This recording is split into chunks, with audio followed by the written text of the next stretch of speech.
Pisces, hi. So this is going to be a reading for the month of October 2025. And I'll do the reading for you and then I'll close it off with a oracle card. And these are general readings, so they may not resonate for all of you. If they do, there is an extended. At the end of the video, you can check out the link for that in the description box below if you want. Let's see, Pisces.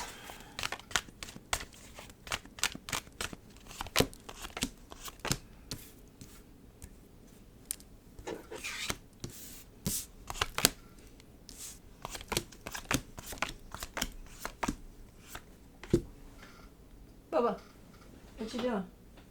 Sniffing Cosmos ass. What else?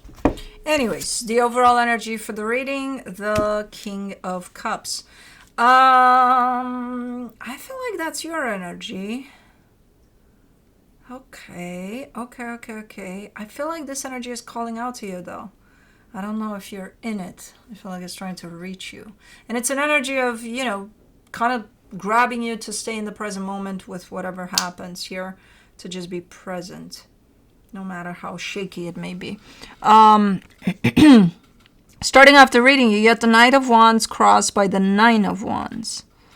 There's an energy moving towards you, and there's an instinctual rejection to it. I don't know what's up with that energy. I'm not getting a feel whether it's a good energy or not so good energy.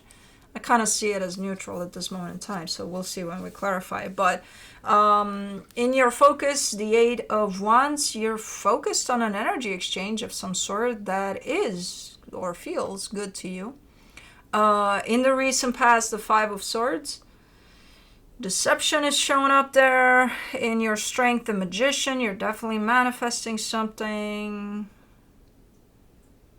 The way I see it is your energy is showing up that way, and the energies that are coming towards you are opposite. Instead of moving alongside with you, they move opposite or in contradiction with you for some reason. And I don't understand why. In the immediate future, you get the Star. You really want something to happen here. Supporting this reading, the Tower, what I just explained, to me, that would be a Tower moment. You know, where you're going opposite, or the energies that are moving towards you are going opposite of you. Or bumping heads. In the energy that surrounds you, and you may not be aware of it, the Page of Pentacles. It's for you to learn something out of this. That's why it's all happening. In your hopes and fears, the Three of Swords, you're really hoping to not get hurt here. In the potential outcome, the Two of Swords, getting to the point of, I don't understand shit anymore. I have no idea what the fuck is going on. Okay, let's clarify. Let's see what's up. Let me do the King of Cups. You get the Page of Wands, the Six of Swords, the High Priestess. It's like caring for someone or caring for a situation that it turns out in the best way possible, but from the distance somehow. So you're not close to the situation, or you don't want to get close to the situation. You're way over there in that corner and you're like, I wish you well. Okay. Let's do the Knight of Wands. You get the Five of Wands, the Seven of Swords, the Three of Cups. Oh, okay. Yeah, this energy that comes through, the way you're perceiving it is conflicting. Is, ew, I don't feel good when this energy gets close here. So, of course, the natural instinct is to reject it, right? We don't want things that don't feel good, like go away. But it does have time in which it does feel good. And those times you're not necessarily rejecting it anymore, but because there's too many times of not so great, I think you're keeping your distance, or you're trying to. Even though you may not want to all the time. But. Okay, let me do the Nine of Wands.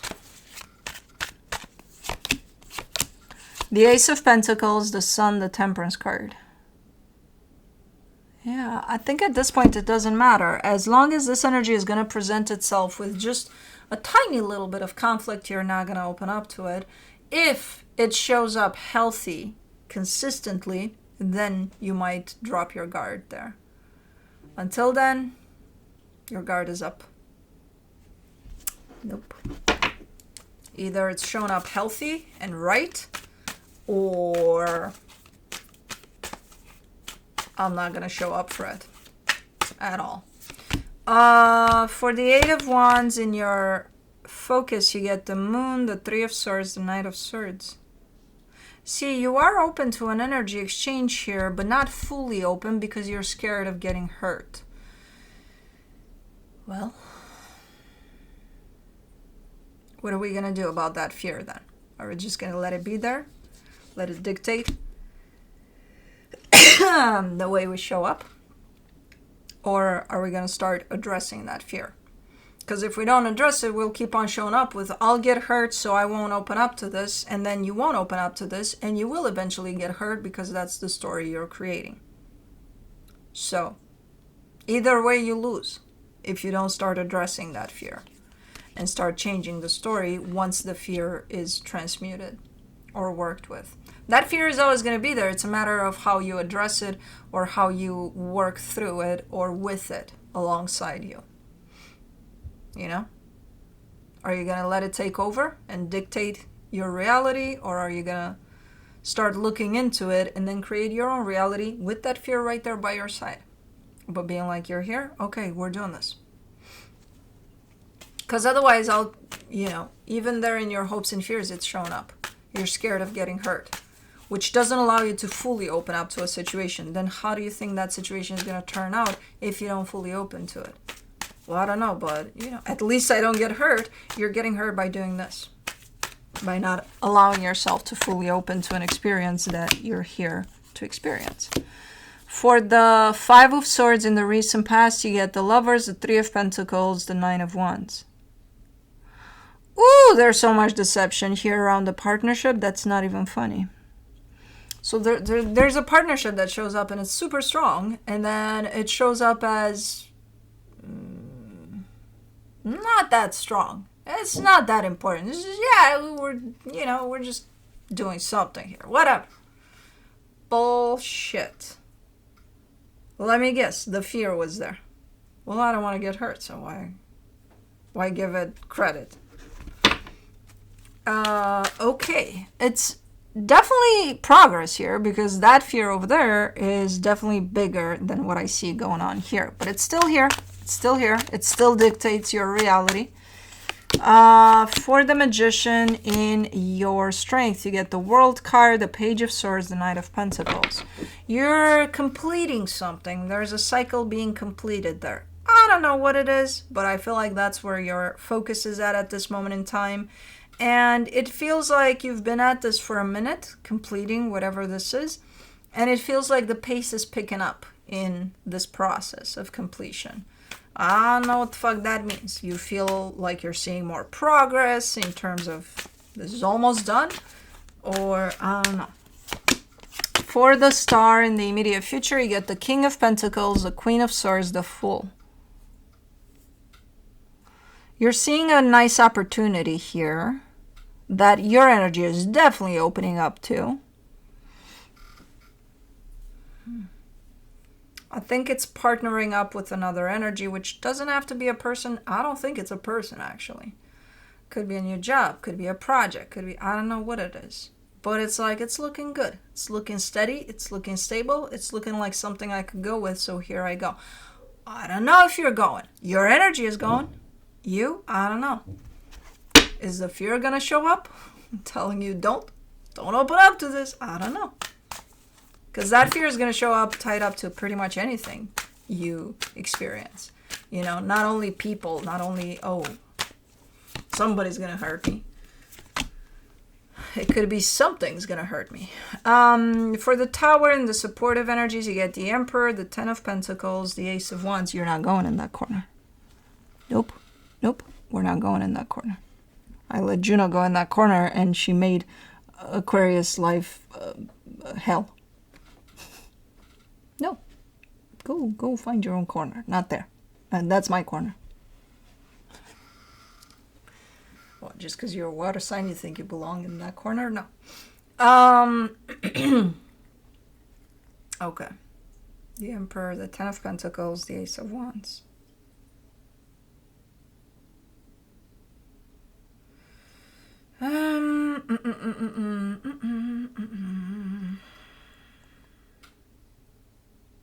This is you taking charge of some. Oh, your reality. Okay. Your stability, your reality. This is you owning up to, hey, my reality is going to be based off of me, what I create. You know? Probably realizing that you create your own reality. And probably from the contrast of this fear. Kind of looking back at how this fear played out in all of your reality up until this point and being like, oh, my reality was my own fear. So now it's like, okay, can we try something else now that you've acquired this belief? What are you going to do with it? You know, what reality are you going to create for yourself? So this is more like an aha moment that just hits you like a friggin' train. Okay, I like that. Let me do the Page of Pentacles in the hidden energies. You get the Four of Swords, the Star, the Hangman.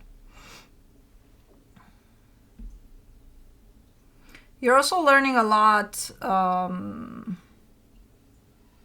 about the timing of things. Things are not going to happen when you want them to, but they're going to happen when they're going to happen.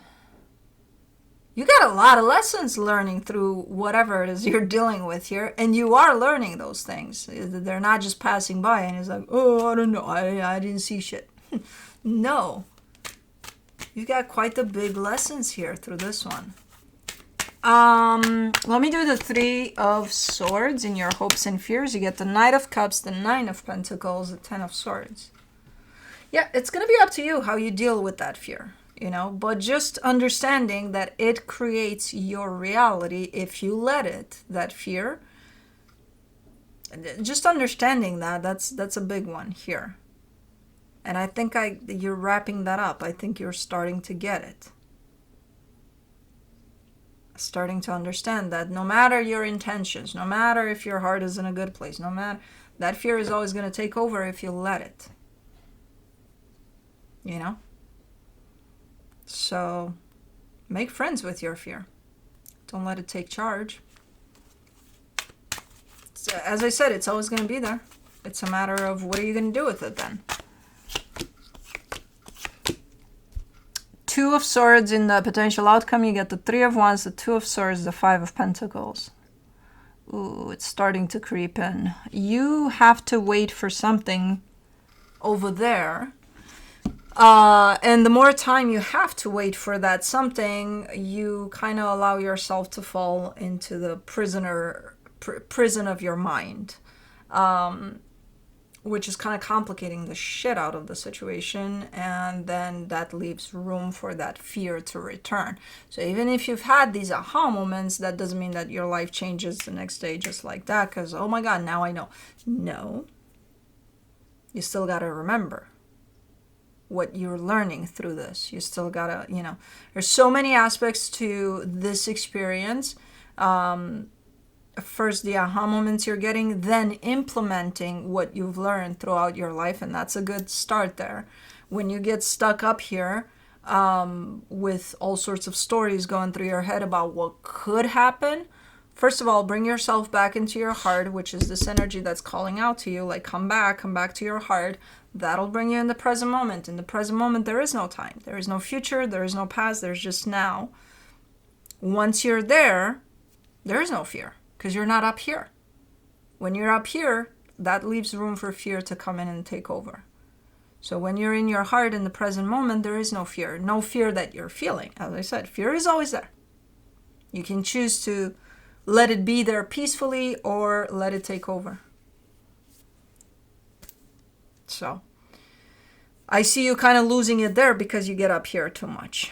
And when you get up here too much, as I said, that leaves room for this fear. Even if you've had that aha moment, that doesn't chase away the fear, you know. Now you got to start working around what you've acquired and integrating that into your day-to-day life with any type of experience. And that's an experience that makes you wait. And when something makes us wait, we get caught up in the concept of time, which ultimately kind of gets us caught up in our own head, and that leaves room for all sorts of things to come in for us. So, from the universe for you as a final advice, you get the King of Pentacles, the Five of Wands, the Ace of Pentacles. Okay, so this could be an experience of, I think all of these things are being drawn from a particular conflicting energy that shows up here that you're part of, and you no longer want to be part of that. So whatever's going on here is playing around this story. So as little as you think these experiences are, they could bring up quite the big stuff for us to look at, to heal, to work through, and then, you know, that's the lesson we get from them, no matter how small we think these experiences are. Like for me, when I look at this energy, I see it maybe as a misunderstanding or a disagreement you may have even with someone at work. So you could be thinking as, what, that? What do I got to learn from that? I don't know, whatever the fuck it brings up for you to learn from. Not from that, what it brings up for you, you know? So, I don't know. But let's do the Dream Song Oracle. Nope. You. Enter the conversation, number 1. Let's see.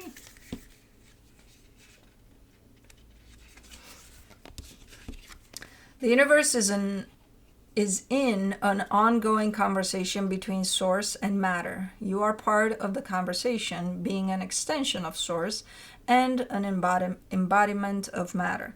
The symbols that show up in your life on a daily basis are no coincidence. They communicate with you without fail, but require your attention in order to reveal their meaning and messages.